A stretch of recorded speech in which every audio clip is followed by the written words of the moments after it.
Hey, good morning, class. Hope you had a great weekend. We are going to continue our second unit on economic systems. You may recall we took a look at various economic systems in our first discussion. We took a look at traditional, which, again, if your father was a fisherman, you're a fisherman, your son or daughter is a fisherman. We looked at mixed or market, where, again, it's a free, open market, but typically with government oversight.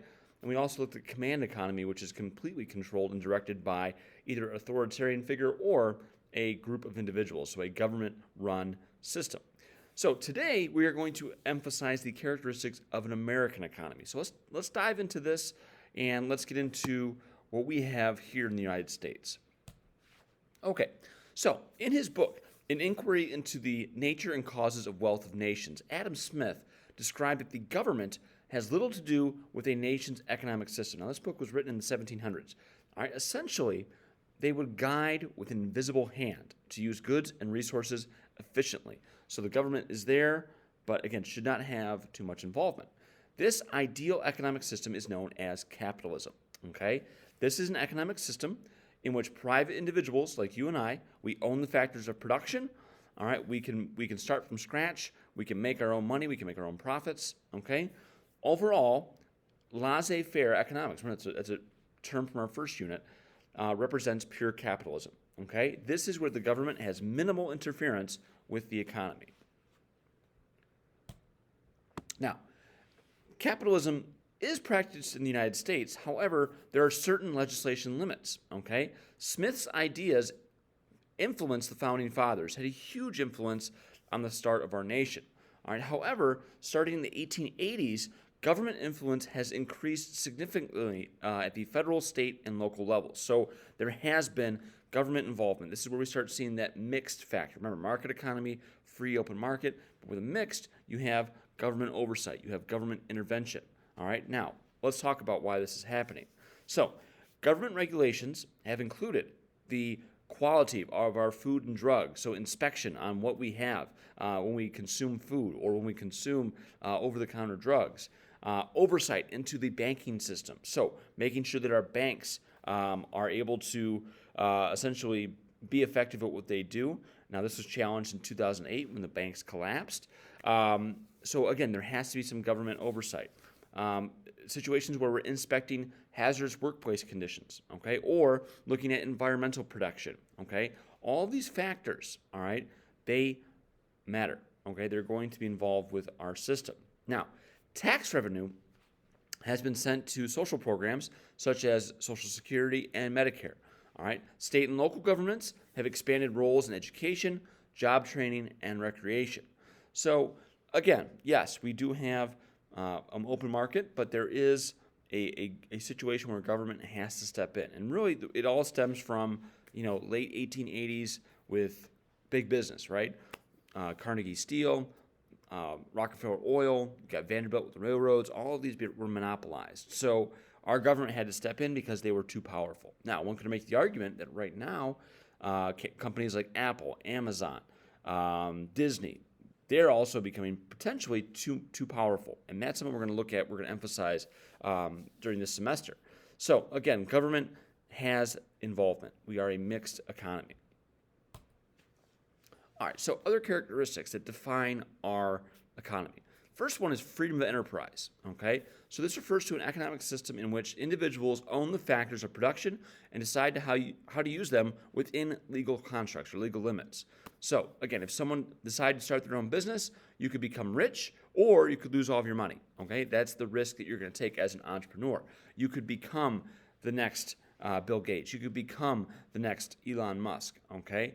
But at the same time, you could also fail. And that, again, is something we've been talking about, is something we're going to emphasize throughout the semester, okay?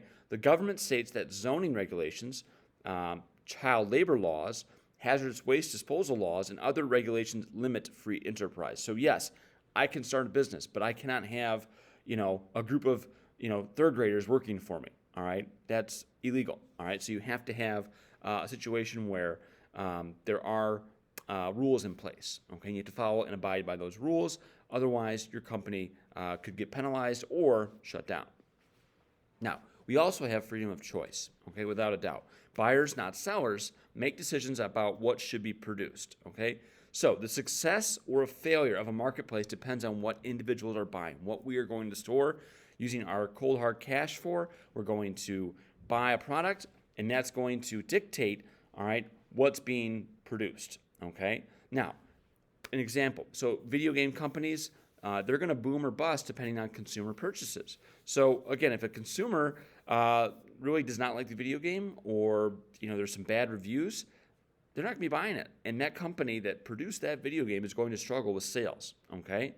Now, understand this. There are safety laws for buyers that are commonplace. It's again, we're going to look at situations where, we as buyers, if we're dissatisfied or if something comes up where the product is faulty, all right, again, we're going to have the last say, all right? Safety laws, again, we start seeing a lot of lawsuits coming out. If the product is faulty, or if someone injures or is killed because of a product, all right, those safety laws are in place and they favor the buyer, okay? Now, sometimes the government will regulate prices. If it has to step in and regulate certain prices, that might change our options on choice, okay? Okay, here we go. So profit, all right? This is amount earned after a business subtracts cost from its revenue, okay? This includes your wages, rent, interest, and taxes, all right?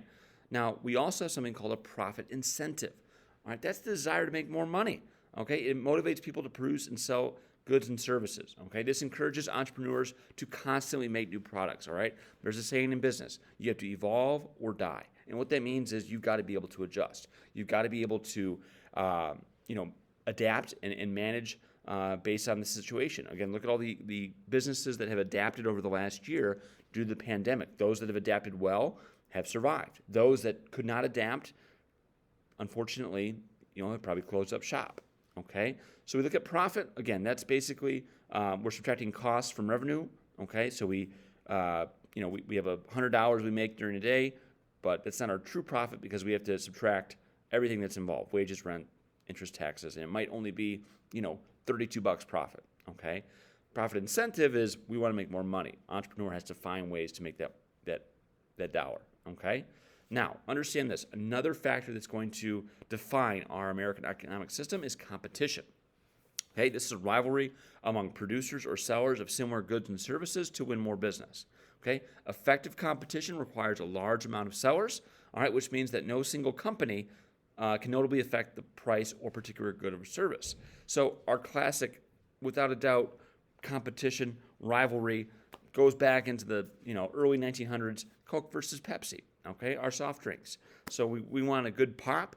All right, Coke and Pepsi, they're going to duke it out. They've been doing it for generations. Okay, and Coke and Pepsi, we look at them as kind of our pillars of the soft drink industry. But you go into fast food. You look at McDonald's, Burger King, Wendy's. You got Culver's on the map. All these competitors are coming in with the mindset that, hey, we're going to be able to make a better product that's going to allure more consumers, and they're going to try to do that as much as they can. Okay, so competition is another huge factor. All right, private property. Now, this is important. This is whatever property is owned by individuals and not the government. So private property does have some interesting things to talk about here. So individuals can control how, when, and whom your property is used by. So they get to determine, hey, we've got 40 acres of land here, but it's private property, not government owned. We're going to decide what we want to do with it. Okay? Individual rights can be controlled as well. This includes risk investment, owning productive assets, learning new ways to be productive, and then enjoying the benefit of these results. Okay? So, the founders of the U.S. felt that these rights cannot be violated. Therefore, the no level of government in the U.S. can seize or use property without paying the owners. So, a really good classic example, you take a look at a place like Canton. Okay? Canton is a good example. For generations, Canton, was west of Detroit. It was all farmland. It was all farmland owned by various farmers. Okay, they had their own private property. It wasn't until government officials and businesses started stepping in and they're saying, hey, we see you got 100 acres of land. We really want to buy this up. We're going to create a subdivision, or we're going to create a mini mall, and all of a sudden, that's where, again, that private property all of a sudden changes and it's purchased. Okay, but again, There are a lot of areas where, again, if it's private property and that owner does not want to sell, then they have every right to keep that property, okay? So private property is big. When we talk about those factors of production, land, okay, we look at private property all the time, okay? But Canton's a good example. Ford Road, one of the busiest areas in the state. Not a fan of that road, by the way, because it's so chaotic. But really, again, that's a clear-cut example of how things have changed over the last 40, 50 years here in not only Michigan, but also the United States, okay? So there's a really good graph here at the end to kind of wrap things up, and it illustrates what we're talking about here with the American economy, okay? You've got profit incentive, like, hey, how am I going to make more money? You've got competition. You've got various competitors, whether it be, Coke, Pepsi, whether it be, Sony versus, Microsoft for video games. Competition going to drive the economy. Okay, you have private property, which is important because, again, government has no involvement unless they purchase that land, and it's agreed upon by those that own that private property. We have a limited role of government. Again, the idea is laissez-faire, the invisible hand. We have freedom of enterprise, where you can create your own company. You can start out and become incredibly rich, or, again, your company could fail. All right, and then lastly, again, freedom of choice. So many options. So many options as buyers. We control the market. Okay? All right, hey, that's our second discussion in a nutshell. We have a journal log that's going to go along with it. We also have a project that I want to make sure we focus on as well. Okay? All right, folks, take care of yourselves. I will see you next time, and have a good one.